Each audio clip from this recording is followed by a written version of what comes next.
In this episode of the Nugget project, we finish off our interior.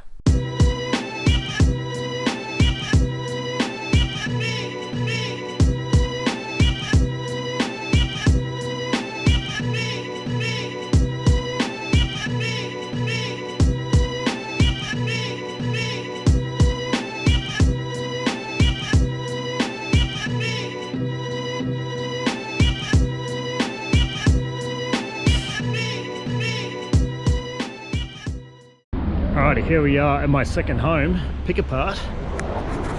Looking at little Excels, trying to find some parts. We found what we were after. An adjustable steering column. Let's rip this sucker out. And we've got ourselves an adjustable steering column. Kick ass. The other thing I'm doing is I want to try and find a better solution for the accelerator pedal, because these are shit. So I'm going to dig around some Toyotas and see if I can find something better, basically. Okay, I think we have a winner. So this is the stock XL accelerator, and that's actually the bracket off it. Oh god, that's actually the bracket off it. And this is a pedal out of a Lantra, and it actually fits. And the good thing is, because it's metal, we can heat it up and bend it into the right position. It's also got a pivoting spring-loaded pedal. The other thing we need to adjust is just the stopper there. Apart from that, that's going to bolt in nicely. We just need to bend the spring. The mounting point for the cable is exactly the same, so we can run that instead of our shitty plastic XL pedal. Get out of here. Alrighty guys, so a couple of things we're going to do today. We want to finish off our interior and get it all ready to rock and roll. So a couple of things I want to do today is we're going to have a look at our rearview mirror. I have another one that might work, but we've got to try it in and see if it works. I need to install my fire extinguisher, which is the cam's reg. Also, one thing I'm not happy with in this car is the steering wheel position. With the wheel on, it's really quite high, and the wheel's kind of in my field of vision. It's just not sitting where I'd normally have it. Because this is a POV Pack XL, we can't adjust the columns. So, I went to pick apart and found this guy, which is an adjustable steering column. Now, I chatted to a few guys about the fact that what I was going to do is just drop this column down. See, it's attached just by 4 points. Drop it down and just put some spacers in there, so basically the whole column could be dropped down. But I had multiple conversations, and some people were like, yeah, just go for it. Other people were like, no, it's not in the regulations. Basically, the XL regulations, it tells you what you can do. If it doesn't say you can do it, it is don't do it. So even though half the people were saying yes you can do it and half the people were saying no you can't do it, I'm just going to go with the adjustable column, which is a factory option, which means if it's a factory option I can have it. Therefore I'm not going to get pulled up by somebody in scrutineering saying you can't have that, that's not factory. So we've got an adjustable column, I'm going to put that in there, and then there is no grey area and I can't get in trouble. So very easy to change. All I have to do is take off my quick release and boss kit, take off my indicator and windscreen wiper assembly, which just pulls clean off. Under here it's just 4 bolts, and then we've just got the attaching bolt where it attaches to the rest of the steering column, and pull that out.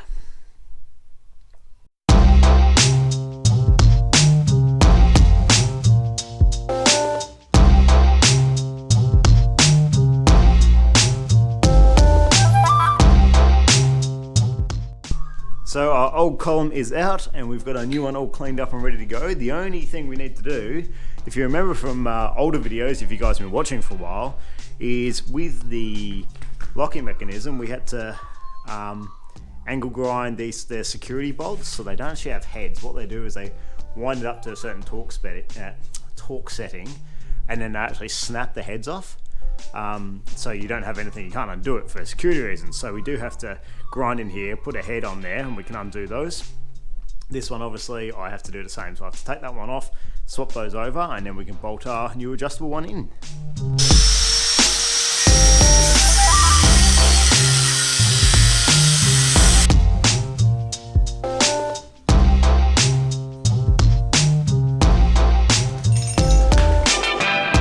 Okay, something else I want to do, which you saw at the records, is try and fix up this pedal system. Now you can see how shitty this plastic pedal is. These two are actually pretty well spaced. This one is too far away, it needs to be over here, and it's just too high. It should be sort of there-ish, it's just not right. So I've got that replacement from the launcher, so I'm going to pull this out and see if I can adapt it to it.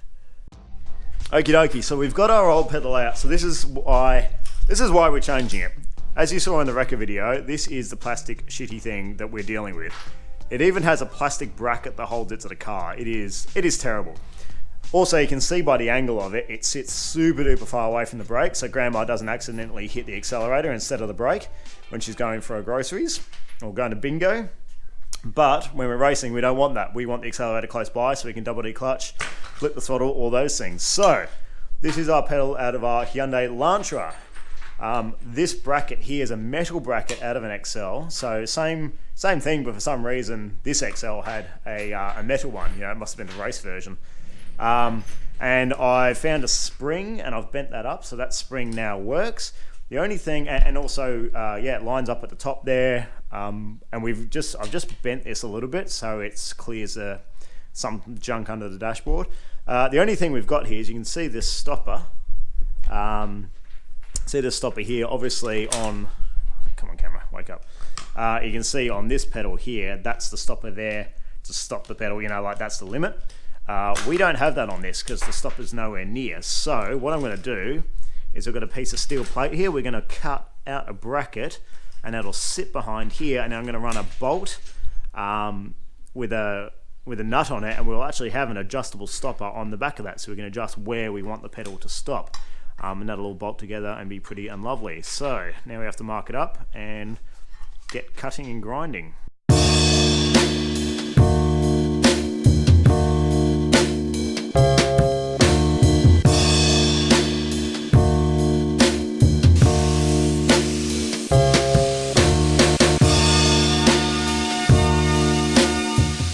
We've got our pedal and we have our plate for our stopper. So it's just got a couple of holes, and that will sit behind that guy on the firewall. And then we've tapped and threaded this, and that'll have a bolt in it with a nut, and so we can adjust where we want it to stop. I've had to bend this straight and that a little bit. Apart from that, it's looking really good. So we'll paint this up so it doesn't go rusty under the dashboard, and we'll fit it all up. Okay, so we've got our plate all painted up, and we've got our stopper bolt in there. So we've tapped the plate and put the bolt in. We've got a thread, so we can, a nut, so we can lock it off.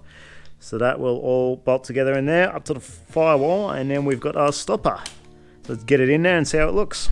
So it turns out I'm an idiot, and while I was bending the last little bit, I snapped the end off where it hooks onto the cable. Luckily, Dad's at the rescue. He's going to weld it up for me because I can't weld. I'm terrible at it. Well, let's see if this works. Okay, thanks to Super Dad, it's all welded up because I'm a bit of an idiot. Now I've popped off my intake here so I can see my throttle body, and I got the pedal put down flat, and I've made sure that the butterfly is fully open so we have full throttle. This has worked out really well. I'm stoked on this because it's one of the things I hated about this car was the accelerator. If we move all our junk here, the pedal's in quite close, but because of the race boots, they're really quite thin, so I don't mind it being close. However, because this is steel, I can easily pop it off, and I can bend here and here and move the pedal out a bit more if I want to. But I've got good travel, feels really good. If we can look up, oh lordy, let's see what we can find. See under the dash here, so now we've got our plate back here, which I painted up, and we've got our adjustment stopper, so I can adjust where I want the pedal to stop, like how far up. I've measured this distance up and down, and this is very similar to the Sora, so that's what I'm comfortable with. So when I've got the brake, I can twist my foot and hit the throttle. But after a bit of bending and everything, that is fit really well. It's in there great, feels great. I'm stoked. I just got to tighten these bolts up, but it is perfect. Now we can get our steering column back in and see how that adjustment works.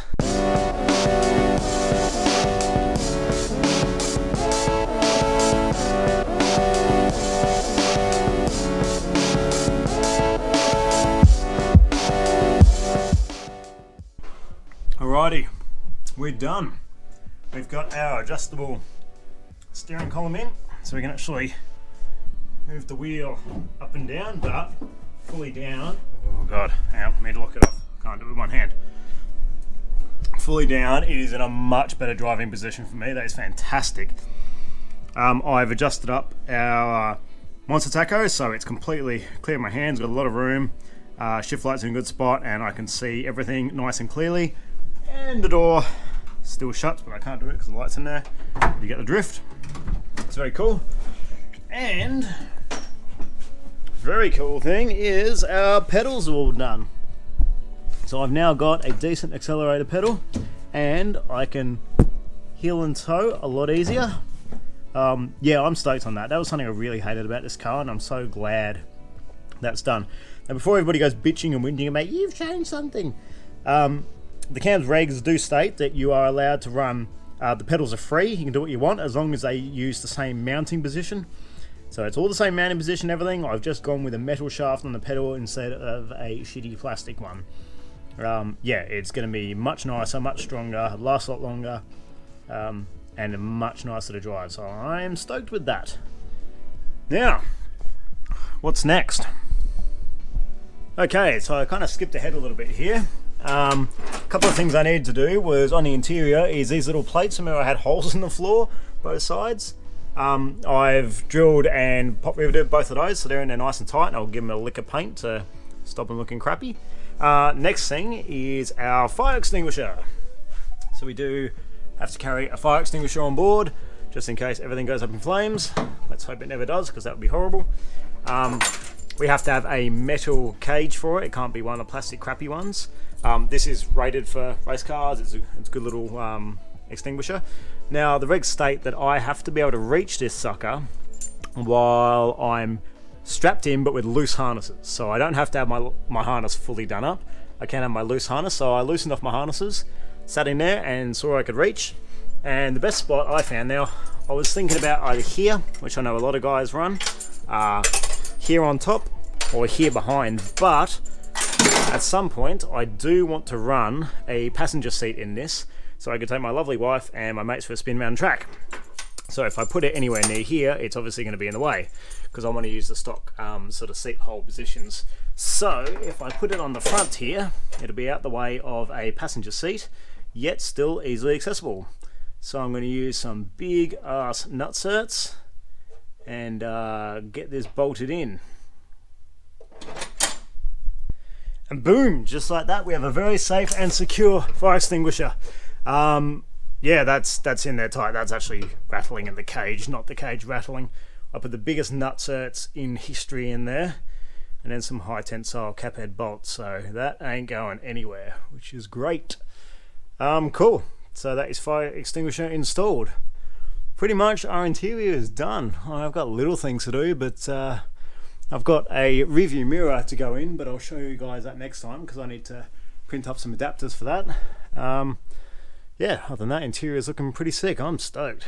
Okay, well that's enough for today. I'm not going to finish the video though because I want to put in this review mirror that I got. It's kind of funky, so I'm going to close out for today. I'm going to go home and make up these parts of this mirror, and the next time I come back I'll finish off the video, and I think I'm going to do a cool bit of video in here now the inside's pretty much finished. Let's get all arty with the slider and show you guys what a finished interior looks like. Oh shit, I forgot to tell you guys. Okay, so I entered an event. I figured if I set myself a timeline, I'm going to have to stick to it. I'm going to have to finish the car and get it ready. At the moment, it's pretty much money holding me up, but the only thing I really need to get this car on track is just the suspension.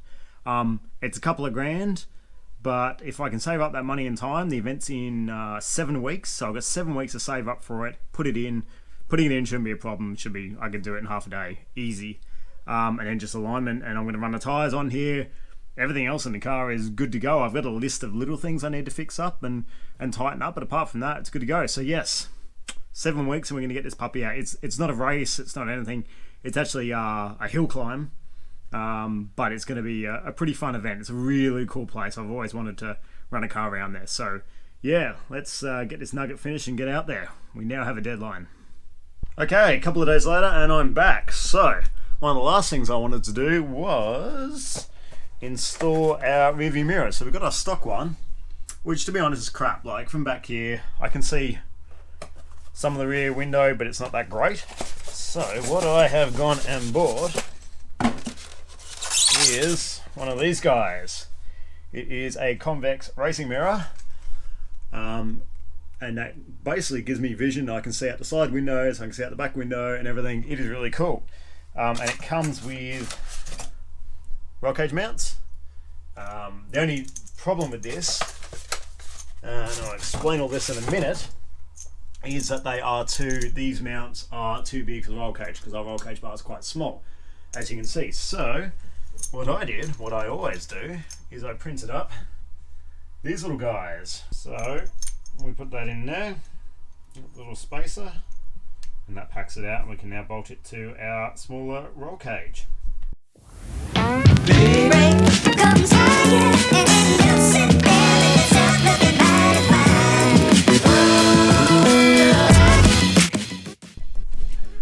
There it is, our rearview mirror. So it's a bit further forward, obviously, because that's where the roll bar sits than the standard one.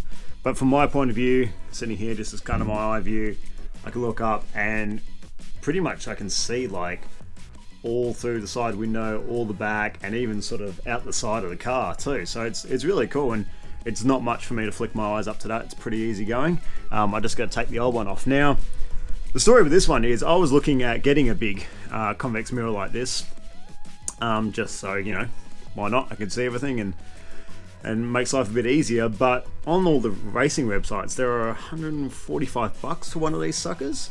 So I did a bit of internet sleuthing and I found this guy, which is actually for a Polaris ATV, for $25 shipped from the States. Obviously the only difference is that the roll cage bar on the Polaris is obviously a bit bigger, so I just had to print up those adapters. But apart from that, I got this mirror for $25 delivered as opposed to $145. That's some thrifty bargaining, and I had a look at them in the shop. There was really no difference between this and the expensive racy ones, so I'm pretty happy with that. I've just got to remove the old mirror now because we don't need that. I could go double mirror. That'd be wild. I can just point this one at myself and I can do my makeup while I'm racing. Nice. We'll pull that one off and then finish off a few other things, and then I'm going to do a nice fancy video of this interior for you guys to close this video off. How fun is this? My old man was in here the other day working around, and well, you can take the man out the race team, but you can't take the race team out the man. He's like, man, your bolts on your cam cover look crap. So he went and dug up titanium bolts out of the old box of the race team stuff. So I have high tensile titanium bolts now holding the cam cover on. So much weight reduction, much fast. You know what? I was going to end the video there and go straight into the whole fancy interior shots, but we're doing other things. So here's a plate. Wait, I need to explain why there's a plate. So I haven't got a rear tow strap, which I want to put on. It does have a tow hook, but it's probably not easily accessible, especially if I'm buried in kitty litter or something. So I've got these chopped tow straps, which is from the guys at Mighty Car Mods, because they are one of my favorite YouTube channels, and I always try to support the people that make great entertainment online. Hint, hint. So what I'm going to do is bolt it onto the standard loop here. So I've got a plate on this side. I have a bolt. My old man made up a spacer, which spaces out the inside of that perfectly. It even has a little lip, so it fits in there perfectly. Look at that. He was hanging out today, so he decided to get on the lathe and make that for me, which was lovely. And then I just need a plate for the other side, so I've got something to attach it to. Thus, I had a bit of steel laying around, so I cut out this little plate here, and I'm just painting it now so it doesn't rust. But yeah, that'll bolt to the other side, and that gives us a strap out the back, which will look like a waggy tail on a dog.